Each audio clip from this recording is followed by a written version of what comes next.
Welcome to iClass IAS academy. So Indian பாலிட்டியில் emergency ப்ரொவிஷன்ஸை பற்றி டிஸ்கஸ் பண்ணிட்டு வரோம்.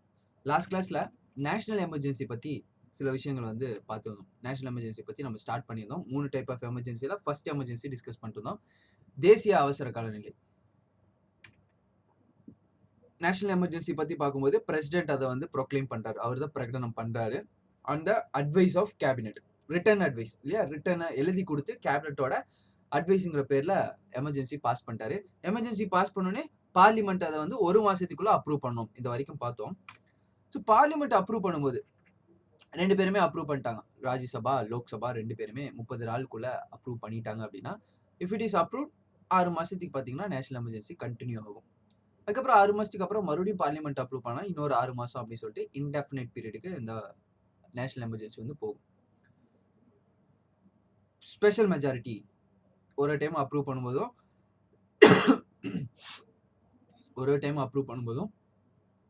ஸ்பெஷல் மெஜாரிட்டி சிறப்பு பெரும்பான்மையை நிரூபிக்கணும். இந்த விஷயங்கள் வந்து லாஸ்ட் கிளாஸ்ல பார்த்தோம். ரெவகேஷன் ஆஃப் ப்ரோக்ளமேஷன், அப்படியாவது நேஷனல் எமர்ஜென்சியை போட்டுட்டோம். 6 மாசம் ஒரு தடவை பாஸ் ஆயிடுச்சு அப்படின்னா, ஒரு ஃபர்ஸ்ட் நேஷனல் எமர்ஜென்சியை பிரசிடென்ட் டிக்ளேர் பண்ணிட்டாரு. 30 நாளுக்குள்ள லோக்சபா, ராஜ்யசபா 2 பேருமே பாஸ் பண்ணிட்டாங்க. அடுத்து ஒரு 6 மாசம் எமர்ஜென்சி கண்டினியூ ஆகுது. 6 மாசத்துக்குள்ள நடுவில் ஒரு 3 மாசத்துக்குள்ளே நினைக்கிறாங்க இந்த எமர்ஜென்சியை ரெவகேட் பண்ணணும், ரத்து பண்ணணும், இந்த பிரகடனத்தை ரத்து பண்ணணும். அப்படின்னா என்ன ப்ரொசீஜர் அப்படின்னா ஒன்றும் இல்லை. Proclamation of emergency can be revoked by president at any time by subsequent proclamation. மறுபடியும் பிரசிடென்ட் கிட்ட அதே மாதிரி யூனியன் கேபினெட் அட்வைஸ் பண்ணாங்கன்னா போதும், பிரசிடென்ட் என்ன பண்ணலாம் அப்படின்னா அட் எனி டைம் அந்த ரெவகேஷனை எடுத்துடலாம். ஸோ பாஸ் பண்ணுறதுக்கு தான் வந்து 6 மாசத்துக்கு கண்டினியூ ஆகணும் அப்படின்னா பிரசிடென்ட் பார்லிமெண்ட்டோட அப்ரூவல்லாம் தேவை. ரெவகேட் பண்ணுறதுக்கு, ரத்து செய்யறதுக்கு பார்லிமெண்ட்டோட அப்ரூவல்லாம் தேவையில்ல. ஸோ பிரசிடென்ட் நினைக்கிறாரு இந்த சென்ஸ், பிரைம் மினிஸ்டரும் அவங்க கேபினெட்டும் சொல்லிட்டாங்க அப்படின்னா உடனே அதை வந்து ரெவகேட் பண்ணிடலாம். ஸோ பிரைம் மினிஸ்டரும் கேபினெட்டும் நினைக்கல, பிரசிடென்ட் ரெவகேட் பண்ணல, வேற என்ன ப்ராசஸ் மூலியமா அதை ரெவகேட் பண்ணலாம், அதை வந்து ரத்து செய்யலாம்னு பார்த்தீங்கன்னா, லோக்சபாக்கு வந்து ஒரு எக்ஸ்க்ளூசிவ் பவர் இருக்கு. இது ராஜ்யசபா கிடையாது. லோக்சபாக்கு பவர் இருக்கு. அதாவது பாஸ் பண்றதுக்கு 2 பேத்துக்கு ஈக்குவல் பவர். லோக்சபா, ராஜ்யசபா 2 பேருமே 30 நாளுக்குள்ள ஸ்பெஷல் மெஜாரிட்டியில பாஸ் பண்ணணும்.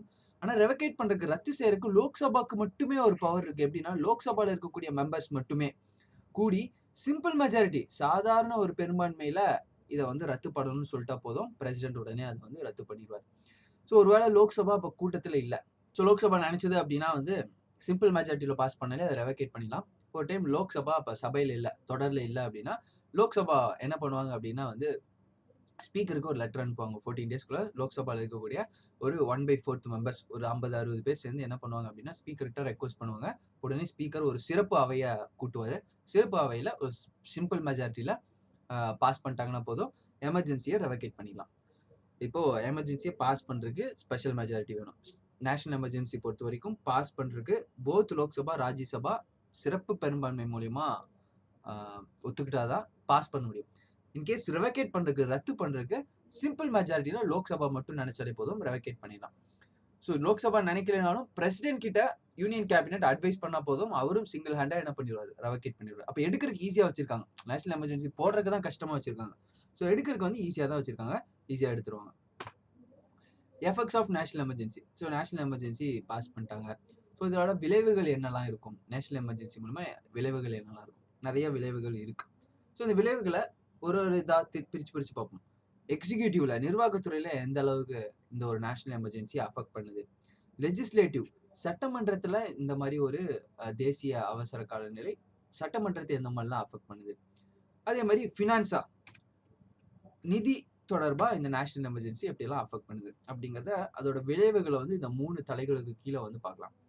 முதல் தலையா வந்து எக்ஸிக்யூட்டிவ். நிர்வாகத்துறையில பார்த்தீங்கன்னா, centre becomes entitled to give executive direction to state on any matter. Any matter இது ரொம்ப முக்கியம். எனி மேட்டர், ஸ்டேட் லிஸ்டா இருந்தாலும் பரவாயில்ல, யூனியன் லிஸ்டா இருந்தாலும் பரவாயில்ல, கன்கரண்ட் லிஸ்டா இருந்தாலும் பரவாயில்ல, ரெசிடியூரி லிஸ்டா இருந்தாலும் பரவாயில்ல, நிர்வாகத்துறைக்கு சென்ட்ரல் மத்திய அமைச்சகம் இஸ் பவர்டு. சரிங்களா, அவங்க என்டைட்டில்டு அப்படின்னா அவங்க வந்து எந்த விஷயத்துல வேணாலும் ஸ்டேட்டை வந்து டைரக்ட் பண்ணலாம். ஸோ இந்த விஷயத்துல இது மாற்றி பண்ணுங்க, இந்த விஷயத்துல இது பண்ணாதீங்க அப்படின்னு சொல்லிட்டு ஸ்டேட் சப்ஜெக்டா இருந்தாலும் பரவாயில்ல. மற்ற டைம்ல ஸ்டேட் சப்ஜெக்ட்ல சென்டர் சொல்ல முடியாது. ஆனால் எமர்ஜென்சி பீரியட் அப்ப எக்ஸிக்யூட்டிவ் டைம்ல, எக்ஸிக்யூட்டிவ் அதாவது நிர்வாகத்துறை கீழே வந்து சென்டர் நினைச்சது அப்படின்னா ஸ்டேட்டை வந்து எந்த மேட்டர்ல வேணாலும் இந்த மாதிரி பண்ணுங்க அப்படின்னு நிர்வாகத்துறைக்கு கட்டளை இடலாம்.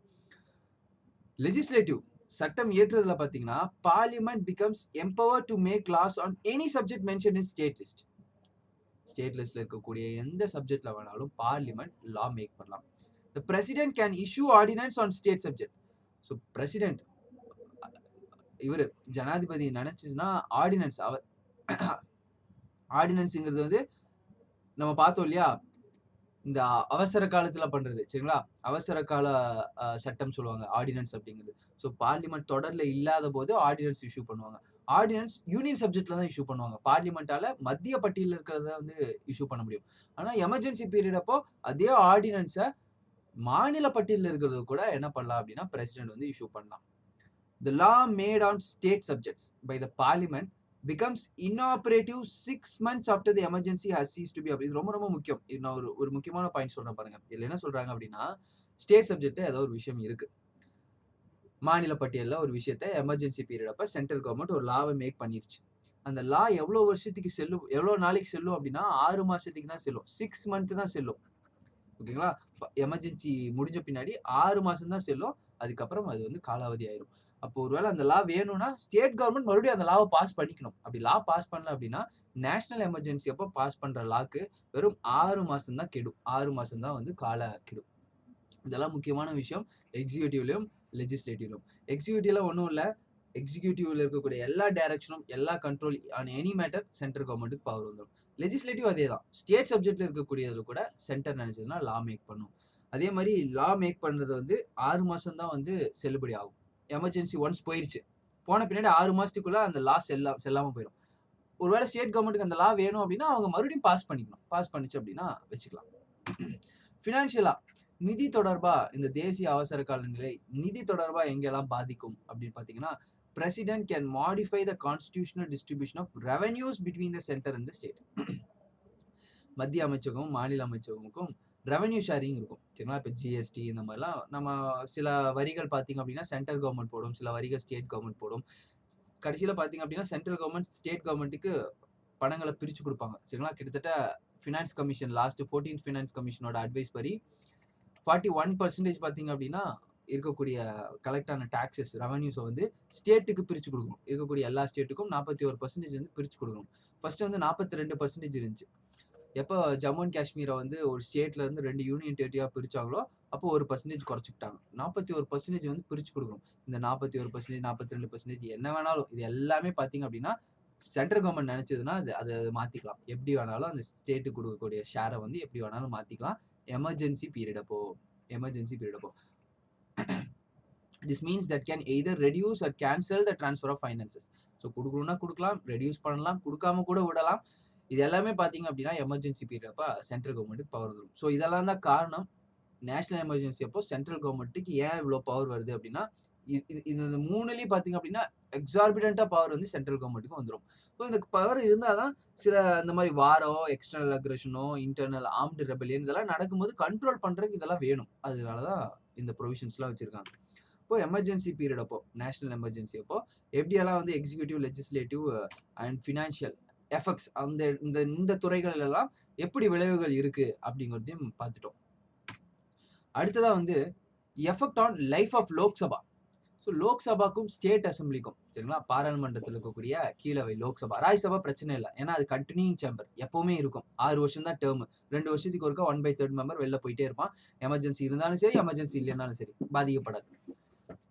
ஆனா லோக்சபா பாதிக்கப்படும் இல்லையா. 5 வருஷத்துக்கு ஒருக்கா எலெக்ஷன் வைக்கணும். எமர்ஜென்சி பீரியட் அப்போ எலெக்ஷன் வைக்க முடியாது. அப்ப அந்த 5 வருஷங்கிறது என்ன ஆகும் அப்படிங்கிற ஒரு கேள்வி இருக்கு. அதே மாதிரி சட்டமன்றமும் இருக்கு இல்லையா. ஒரு மாநில சட்டமன்றம் இருக்கு. மாநில சட்டமன்றமுக்கும் அதே பிரின்சிபல் தான். 5 வருஷம் தான் அவங்க ஆட்சியில் இருக்க முடியும். 5 வருஷத்துக்கு அப்புறம் கண்டிப்பா அவங்க தேர்தலை சந்திக்கணும். ஆனா அதே மாநிலத்தில் இருக்கக்கூடிய மேலவை கவுன்சில் எல்லாம் பாத்தீங்க அப்படின்னா அதுவும் ஒரு கண்டினியூங் சேம்பர். 2 வருஷத்துக்கு ஒருக்கா 1/3 மெம்பர்ஸ் கண்டினியூ வெளில போயிட்டு இருப்போம். இப்போ எமர்ஜென்சி பீரியட் அப்போ அவங்க எல்லாம் பாதிக்கப்பட மாட்டாங்க. ராஜ்யசபாவும் அப்பர் ஹவுஸ் ஆஃப் கவுன்சிலும் பாதிக்கப்படாது. இப்போ லோக்சபாவும் இந்த சட்டமன்றத்துக்கும் என்ன ஒரு நிலை அப்படின்னு கேட்டீங்கன்னா, when national emergency is in operation, தேசிய அவசர நிலை செயல்பாட்டில் இருக்கும்போது life of Lok Sabha may be extended beyond the normal term for 1 year at a time. ஒரு டைமும் 1 வருஷம் எக்ஸ்டெண்ட் பண்ணிக்கிட்டே இருக்கலாம். ஒரு டைமும் நேஷனல் எமர்ஜென்சி 6 மாசம் தான் எக்ஸ்டெண்ட் பண்ண முடியும். ஆனால் ஒரு டைமும் லைஃப் ஆஃப் லோக்சபா, ஒரு time life of state legislative assembly at a டைமில் 1 இயர் எக்ஸ்டெண்ட் பண்ணிக்கலாம். 5 வருஷங்கிறது 6 வருஷம் எக்ஸ்டெண்ட் பண்ணிக்கலாம். 6 வருஷங்கிறது 7 வருஷம் எக்ஸ்டெண்ட் பண்ணிக்கலாம். இது வரைக்கும் எக்ஸ்டெண்ட் பண்ணியிருக்காங்க அப்படின்னா இந்திரா காந்தி பீரியட்ல ஒரே ஒரு தடவை நேஷனல் எமர்ஜென்சி பீரியட் அப்போ லோக்சபாவோட லைஃபை 5லேருந்து 6 வருஷமா எக்ஸ்டெண்ட் பண்ணாங்க ஒரு டைம். இன்ஃபேக்ட் 42nd அமெண்ட்மெண்ட்ல என்ன சொல்லியிருந்தாங்க அப்படின்னா 42nd அமெண்ட்மெண்ட் 1976 என்ன சொன்னாங்கன்னா இதுக்கு மேல லோக்சபாவோட டேர்ம் எவ்வளோ அப்படின்னா 6 இயர்ஸ்னு சொல்லியிருந்தாங்க. 6 வருஷம், 5 வருஷங்கிறத 6 வருஷமா மாத்திருந்தாங்க. இதை மறுபடியும் அந்த 2 வருஷம் குறுகிய காலத்துல வந்த பிஜேபி அலையன்ஸ் கவர்மெண்ட் என்ன பண்ணாங்க அப்படின்னா லோக்சபாவோட டேர்மும் மறுபடியும் 5 இயர்ஸ் தான் அப்படிங்கிறத மறுபடியும் திருத்தம் பண்ணாங்க. 44வது சட்ட திருத்தம்ல மறுபடியும் திருத்தம் பண்ணாங்க. இது ஒரு முக்கியமான விஷயம், நோட் பண்ணிக்கோங்க. However, this extension cannot continue period of 6 months after the emergency ceased to operate. அதாவது எமர்ஜென்சி முடிஞ்சிருச்சு, அதுக்கப்புறம் மறுபடியும் ஒரு வருஷம் லோக்சபாவோட டேர்மை இன்க்ரீஸ் பண்ண முடியாது. எமர்ஜென்சி இருக்கும்போது ஒரு வருஷம் இன்க்ரீஸ் பண்ணிக்கலாம். எமர்ஜென்சி எப்போ சீஸ் டு டிஆப்ரேட், அதாவது எமர்ஜென்சி எப்போ ஃபெயில் ஆகுதோ அப்போ கண்டிப்பாக 6 மாதத்துக்குள்ளே எலெக்ஷன் வைக்கணும். 6 மாதம் தான் அதுக்கப்புறம் time. Similarly, the parliament may extend the normal tenure of state legislative assembly by 1 year. So இதேபோல் பாராளுமன்றம் ஒரு தேசிய அவசர காலத்தின் போது வருடத்திற்கு ஒரு முறை சட்டமன்றத்தின் ஆயுளையும் பார்த்தீங்கன்னா ஒரு வருஷத்துக்கு அட் அ டைம் எக்ஸ்டெண்ட் பண்ணிக்கலாம். during national emergency subject to maximum period of 6 months after the emergency has ceased to operate. emergency ஒருவேளை cease to operate அது வந்து ஃபெயில் ஆயிடுச்சு அப்படின்னா அதுக்கப்புறம் எக்ஸ்டெண்ட் பண்ண முடியாது. அதுக்கப்புறம் 6 மாதத்துக்குள்ளே எலெக்ஷன் வைக்கலாம். ஸோ ரொம்ப தெளிவாக புரிஞ்சிருக்கும்னு நினைக்கிறேன். Effect on the life of Lok Sabha, Rajya Sabha.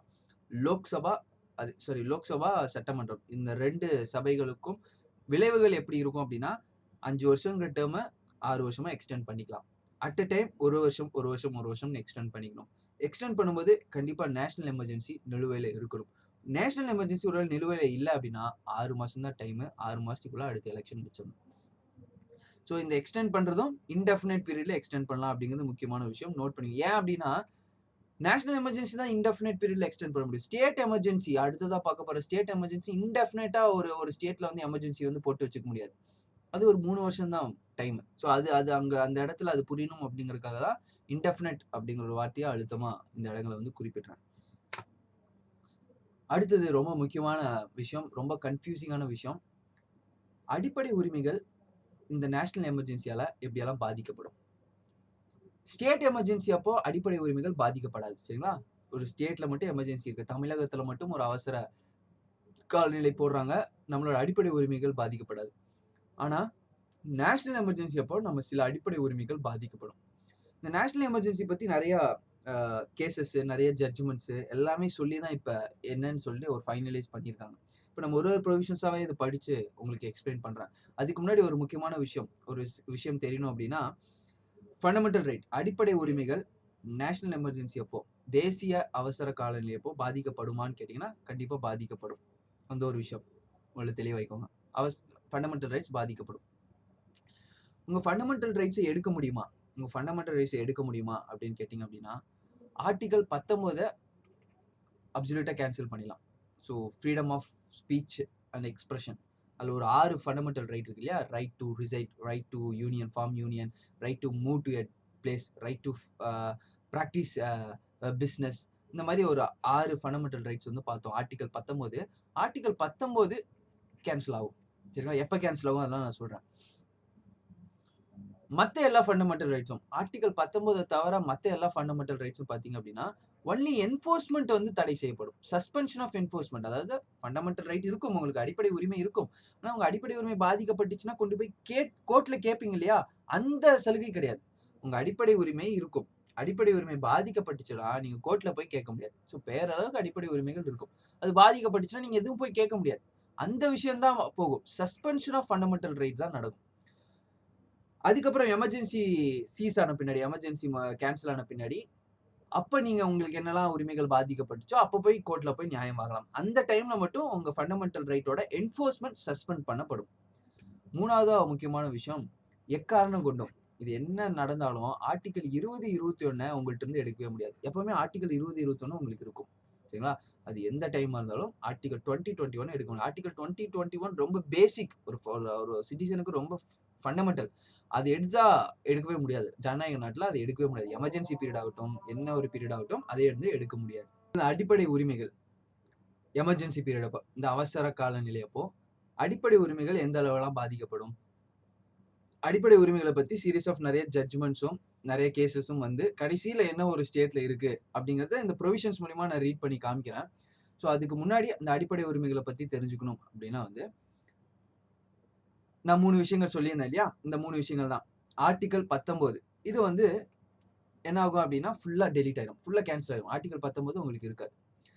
எக்காரணத்து கொண்டும் ஆர்டிகல் 20ம் ஆர்டிகல் 21ம் உங்கள்ட்ட இருந்து எடுத்துக்க முடியாது. இந்த விஷயங்கள் நான் அப்படியே சொன்னதே மறுபடியும் ரிப்பீட் பண்ணிப்பேன். சரத்து 20 வந்து எக்காரணத்தை கொண்டு போகாது. மற்ற எல்லா அடிப்படை உரிமைகளோட என்ஃபோர்ஸ்மெண்ட், அதாவது அதோட என்ஃபோர்ஸ்மெண்ட், அதை வந்து நீங்க நீதி கேட்டு போக முடியாது. உங்க அடிப்படை உரிமைகள் பாதிக்கப்பட்டாலும் அதை போய் கோர்ட்ல கேட்க முடியாது. அது மட்டும் சஸ்பெண்ட் ஆயிருக்கும். எமர்ஜென்சி பீரியட் முடிஞ்சோடனே போய் மறுபடியும் கோர்ட்ல வந்து அதுக்கு உண்டான ரெட்ரஸல் வாங்கிக்கலாம். ஸோ இந்த 3 விஷயம் தான், இதுதான் கான்செப்ட். இதை நான் ப்ரொவிஷன்ஸா நான் உங்களுக்கு படிச்சு காட்டும் போது இன்னும் தெளிவாக புரியும். 352 யூஸ் பண்ணி நேஷனல் எமர்ஜென்சி ப்ரோக்ளைம் பண்ணிடுறாங்க. 358ல என்ன சொல்றாங்க? 358ல என்ன சொல்றாங்க அப்படின்னா, இந்த 358ல இந்த இல்லாத ஒரு நம்பர் பாருங்களேன், 19. இந்த 19 பத்தி பேசுறாங்க. அப்படி ஞாபகம் வச்சுக்கிறதுக்காக சொல்றேன். 358ல 19 பத்தி பேசுறாங்க. என்ன பேசுறாங்க? தேசிய அவசர நிலை பிரகடனம் செய்யப்படும் போது, when a national emergency proclamation is made, பிரசிடென்டால நேஷனல் எமர்ஜென்சி ப்ரோக்ளைம் ஆன பின்னாடி 19th சரத் article 19 automatically suspended. Article 19 is automatically revived after the expiry of the emergency. ரொம்ப சிம்பிளா முடிஞ்சிச்சு. ஆர்டிகல் 358 வந்துச்சு அப்படின்னா ஆர்டிகல் 358 மூலியமா எமர்ஜென்சி போடுறாங்க. ஆர்டிகல் 358 மூலியமா எமர்ஜென்சி போட்டோடனே ஆர்டிகல் 19 ஆட்டோமேட்டிக்கா சஸ்பெண்ட் ஆயிரும். Automatically suspended. எல்லா பக்கமும் சஸ்பெண்டட் தான் போட்டிருப்பாங்க. தற்காலிகமா நிறுத்தி வச்சிருக்காங்க. இப்போ ஒன்ஸ் அந்த எமர்ஜென்சி பீரியட் ரிவோக் ஆன பின்னாடி, ரத்து செய்யப்பட்ட பின்னாடி மறுபடியும் 19 உங்களுக்கு கொடுக்கப்பட்டிருக்கும். ஆர்டிகல் 19னா என்ன அப்படிங்கிறது இந்த இடத்துல சொல்ல வேணாம். நம்ம ஃபண்டமெண்டல் ரைட்ல ஒரு கிளாஸே பார்த்தோம். Freedom of speech and expression பத்தி 6 ஃபண்டமெண்டல் ரைட் இருக்கும். அதுல ABCDEF டெலிட் பண்ணி G அப்படின்னு சொல்லிட்டு பார்த்தோம். அப்போ ரொம்ப இதுதான் கன்ஃபியூசிங்கான இடம். இதை தான் திருப்பி டிஎன்பிசிஸ்ல வந்து எக்ஸாம்ஸ்ல ஸ்டேட்மெண்ட்டாக வரும். ரொம்ப தெளிவாக புரிஞ்சுக்கோங்க. ஆர்டிகல் 358 யூஸ் பண்ணி நேஷனல் எமர்ஜென்சி ப்ரோவோக் பண்றாங்க. ஆர்டிகல் 358 என்ன சொல்லுது அப்படின்னா, ஆர்டிகல் 19 ஆட்டோமேட்டிக்கா சஸ்பெண்ட் ஆயிரும் நேஷனல் எமர்ஜென்சி போட்டோன்னே. ஆர்டிகல் 358ல சொல்றாங்க, நேஷனல் எமர்ஜென்சின்னு ஒன்று போட்டாங்கன்னா 19 போயிடும். ஆனா இன்னொன்னு சொல்றாங்க, 44வது அமெண்ட்மெண்ட்ல ஒரு புதுசா ஒரு சட்ட திருத்தம் மூலியமா, 44வதுன்னே தெரிஞ்சுக்கோங்க, பிஜேபியோட அலையன்ஸ் கவர்மெண்ட் ஒரு 2 வருஷம் குறுகிய காலம் கவர்மெண்ட் வந்ததுக்கான மெயினான காரணமே 42ல பண்ண சட்ட திருத்தத்தை எல்லாத்தையும் எடுக்கணும்னு. 2 வருஷம் தான் அவங்களால தாங்க முடிஞ்சுது. அதுக்கப்புறம் கோயலேஷன்ல தான் ஃபார்ம் பண்ணியிருந்தாங்க. இப்போ நிறைய பேர் அவங்களுக்கு வந்து சப்போர்ட் பண்ணல. உடனே கவர்மெண்ட் வந்து ஆட்சிக்கு வந்துருச்சு. மறுபடியும் காங்கிரஸ் ஆட்சி வந்துச்சு. 44வது அமெண்ட்மெண்ட்ல சொல்றாங்க, ஆர்டிகல் 19 சஸ்பெண்ட் ஆகும். ஆனா எப்ப சஸ்பெண்ட் ஆகும்னா, நேஷனல் எமர்ஜென்சிய ground of war or external aggression, external emergency, சரிங்களா? நம்ம பார்த்தோம் இதெல்லாம் எக்ஸ்டர்னல் எமர்ஜென்சி, அதெல்லாம் இன்டர்னல் எமர்ஜென்சி. எக்ஸ்டர்னல் எமர்ஜென்சி காரணம் காட்டி நேஷனல் எமர்ஜென்சி வந்துச்சு அப்படின்னா ஆர்டிகல் 19 சஸ்பெண்ட் ஆகும். Whereas internal disturbance, I mean armed rebellion பார்த்தோம் இல்லையா? ஆயுதம் ஏந்திய கிளர்ச்சியின் மூலியமா ஒரு நேஷனல் எமர்ஜென்சி வந்துச்சு அப்படின்னா அப்ப ஆர்டிகல் 19 இருக்கும். அப்ப ஆர்டிகல் 19 சஸ்பெண்ட் ஆகாது. இவ்வளவுதான் சிம்பிள். இதுதான் புரியாதனால உங்களுக்கு கன்ஃபியூஸ் ஆகும். இது வந்து புரியாதனால தான் இது என்ன நிறைய அப்டேட் ஆகி லாஸ்ட் ஃபைனல் ஸ்டேட்ல இப்படி இருக்கு. இன்னொரு நான் திரும்ப சொல்றேன், நேஷனல் எமர்ஜென்சி ப்ரோக்ளைம் பண்ணிட்டாங்க. நேஷனல் எமர்ஜென்சி 3 காரணங்களை ப்ரோக்ளைம் பண்ணலாம். வார், எக்ஸ்டர்னல் அக்ரஷன், இது ரெண்டுமே பாத்தீங்கன்னா எக்ஸ்டர்னல் எமர்ஜென்சி சொல்லுவோம். ஒரு வெளிய இருந்து வரக்கூடிய பிரச்சனை. இன்னொன்னு வந்து இன்டர்னல் ஆர்ம்டு ரெபெலியன். ஆர்ம்டுங்கிற வார்த்தை முக்கியம். ஆயுதம் ஏந்திய கிளர்ச்சி மூலியமா இருக்கிறது ஆர்ம்டு ரெபெலியன். இது மூலியமா இருக்கிறது இன்டர்னல் டிஸ்டர்பன்ஸ். இது மூலியமா இருக்கிறது எக்ஸ்டர்னல் டிஸ்டர்பன்ஸ். இப்போ இந்த 3 காரணங்களுக்காக தேசிய அவசர நிலை கொண்டு வரலாம். இந்த 2 காரணம் மூலியமா நீங்க தேசிய அவசர நிலை போட்டீங்க அப்படின்னா ஆர்டிகல் 358 என்ன சொல்லுது அப்படின்னா, உங்களோட ஆர்டிகல் 19 ஆட்டோமேட்டிக்கா சஸ்பெண்ட் ஆயிரும். மறுபடியும் எமர்ஜென்சி ரத்து பண்ண பின்னாடி ஆர்டிகல் 19 உங்களுக்கு மறுபடியும் கொடுக்கப்படும். சிம்பிளா முடிஞ்சிருச்சு. ஆனா இன்டர்னல் டிஸ்டர்பன்ஸ் காரணமா நீங்க தேசிய அவசர நிலை கொண்டு வந்தீங்க அப்படின்னா ஆர்டிகல் 19 போகாது. அது எப்பவுமே இருக்கும். இதை வந்து 44வது அமெண்ட்மெண்ட்ல கொண்டு வந்தாங்க. முக்கியமான ஒரு விஷயம் முடிஞ்சிருச்சு. ஆர்டிகல் 358.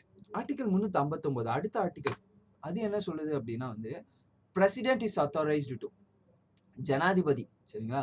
ஜனாதிபதி என்ன பண்ணுவார் அப்படின்னா, இதுக்கு அதிகாரம் உண்டு. எதுக்கு அதிகாரம் உண்டு? The right to move any court for the enforcement of fundamental right during national emergency.